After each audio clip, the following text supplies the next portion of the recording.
নমস্কার বন্ধুরা, আমাদের চ্যানেল দেবতুর ব্লগে আপনাদের সবাইকে স্বাগত জানাই। আজকে আমরা যাব উত্তরবঙ্গের একটা জনপ্রিয় পিকনিক স্পট টিপুখোলাতে। টিপুখোলা পিকনিক স্পট বাগডোগরার ব্যাংডুবি রেঞ্জের গভীর জঙ্গলের মধ্যে অবস্থিত। শিলিগুড়ির খুবই কাছের পিকনিক স্পটগুলির মধ্যে অন্যতম এই পিকনিক স্পট। শুধু শীতকালে নয়, সারা বছরই পর্যটকেরা পিকনিক করতে পারেন এখানে। নমস্কার বন্ধুরা, আমাদের চ্যানেল দেব ট্যুর ব্লগে আপনাদের সবাইকে স্বাগত জানাই। টিপুখোলা পিকনিক স্পট নিয়ে আজকের এই ভিডিও। চলুন তাহলে শুরু করি। প্রথমেই বলে নিই কিভাবে পৌঁছবেন। শহর শিলিগুড়ি থেকে এই পিকনিক স্পটের দূরত্ব 20 কিলোমিটার। এখানে পৌঁছানোর জন্য আপনাদেরকে প্রথমে পৌঁছতে হবে বাগডোগরা। বাগডোগরা পর্যন্ত শেয়ার গাড়ি আপনারা শিলিগুড়ি থেকে পেয়ে যাবেন। তবে বাগডোগরা থেকে টিপুখোলা পর্যন্ত কোনো শেয়ার গাড়ি পাবেন না। সেক্ষেত্রে বাগডোগরা থেকে একটি টোটো রিজার্ভ করে নিতে পারেন। তবে আমার মতে নিজেদের গাড়ি, বাইক অথবা রিজার্ভ গাড়ি নিয়েই যাওয়াটাই ভালো। বাগডোগরা থেকে টিপুখোলার দূরত্ব অ্যাপ্রক্স 7 কিলোমিটার। প্রথমে আপনারা পৌঁছে যান বাগডোগরার পানিঘাটা মোড়। পানিঘাটা মোড় থেকে হাতের ডান দিক দিয়ে যে রাস্তাটি চলে গেছে, এই রাস্তা দিয়ে সোজা যেতে হবে। এই রাস্তায় আপনি দেখতে পাবেন চা বাগান, আর্মি ক্যাম্প, আর্মি স্কুল ও গভীর জঙ্গল। কিছুটা যাওয়ার পর দেখতে পাবেন একটি রেল লাইন, আর এই রেল লাইনের বাদিক দিয়েই কিছুটা গেলেই পৌঁছে যাবেন টিপুখোলা পিকনিক স্পট। বাগডোগরা থেকে প্রথমে আমরা চলে আসলাম পানিঘাটা মোড় দিয়ে আর্মি স্কুলের রাস্তা ধরে এই রাস্তা দিয়ে এসে একটা আপনারা দেখতে পাবেন একটা রেল লাইন। এই যে রেল লাইনটা, এই রেল লাইন পার করেই হাতের বাদিকে যে রাস্তাটা গেছে, এই রাস্তা দিয়েই চলে গেছে হলো টিপুখোলা পিকনিক স্পট। তো আমরা এখন এই দিকেই যাব। আর এই রাস্তাতেই পাবেন একটি টিকিট কাউন্টার। টিপুখোলা পিকনিক স্পটে যাওয়ার জন্য এখান থেকেই টিকিট কেটে নিতে হবে জনপ্রতি 20 টাকা। আর এই রাস্তায় বন্য জীবজন্তু যেমন বাদর, ময়ূর, বিভিন্ন ধরনের পাখি আপনি প্রচুর দেখতে পাবেন। ভাগ্য ভালো থাকলে হাতিরও দেখা মিলতে পারে।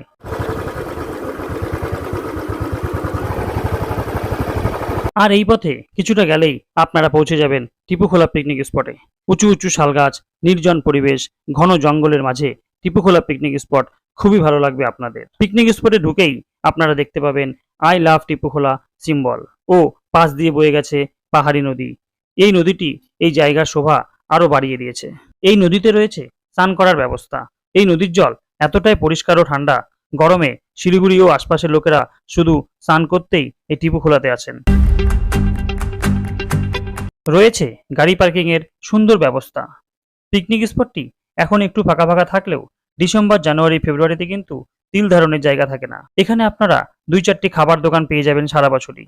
খাবারের মধ্যে পাবেন মোমো, চাউমিন, সেলরুটি, ম্যাগি, থুকপা ও যারা ড্রিঙ্কস করতে ভালোবাসেন সেই ব্যবস্থাও রয়েছে এখানকার দোকানগুলিতে।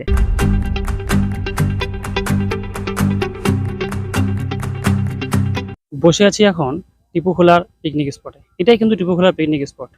পুরোটাই জঙ্গল, জঙ্গলের মাঝখানে এই পিকনিক স্পট। এখন তো লোকজন একটু কম আছে, ডিসেম্বর, জানুয়ারি, ফেব্রুয়ারি এইসব দিকে কিন্তু প্রচুর লোক এখানে পিকনিক করতে আসে। তাছাড়া সারা বছর লোকজন আসে, যারা আসে তারা এইসব জায়গাতে পার্কিং করে এবং এই পাশে অনেকগুলো দোকান আছে, সেখানেও আপনারা অনেক খাওয়া দাওয়ার পেয়ে যাবেন। এবং রয়েছে একটি ওয়াচ টাওয়ার। চলুন ওয়াচ টাওয়ারের উপর থেকে দেখে নিই পুরো টিপুখোলা পিকনিক স্পটটি কেমন লাগে।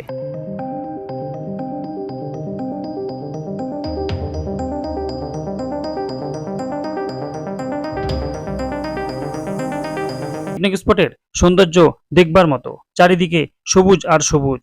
তবে পুরো পিকনিক স্পটটিতে কোথাও এক ফোঁটা ময়লা পাবেন না। পিকনিক স্পট থেকেই যে রাস্তাটি সোজা চলে গেছে, এই রাস্তাটি দিয়ে কিছু দূর গেলেই আপনারা দেখতে পাবেন ছোট্ট একটি বনবস্তি। আপনারা চাইলে এই বনবস্তিও ঘুরে আসতে পারেন। এই বনবস্তিতে রয়েছে একটি রেস্টুরেন্ট, আপনারা এটিও ভিজিট করতে পারেন। আর এই বনবস্তির লোকেরা ও ফরেস্ট ডিপার্টমেন্টের লোকজন মিলেই এই পিকনিক স্পটটি পরিচালনা করে। গভীর জঙ্গলের মধ্যে এই পিকনিক স্পট। হাতিসহ অন্যান্য জীবজন্তু প্রায়শই বেরোয়, তাই এখানে বিকাল 6টার পর পর্যটকদের আর থাকতে দেওয়া হয় না। এই পিকনিক স্পটের খুবই কাছেই আছে জঙ্গলি বাবা মন্দির। আপনারা চাইলে এই জঙ্গলি বাবা মন্দিরও দর্শন করে নিতে পারেন। সর্বোপরি একটি কথা বলবো, বছরের যে কোনো দিন এখানে যাওয়া যায়।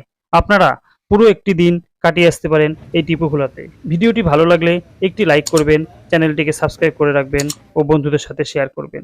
আর এই পিকনিক স্পট সম্বন্ধে যদি আর কিছু জানার থাকে কমেন্টসে জানাবেন, অবশ্যই আমি আপনাদের সেই কমেন্টসের উত্তর দিব।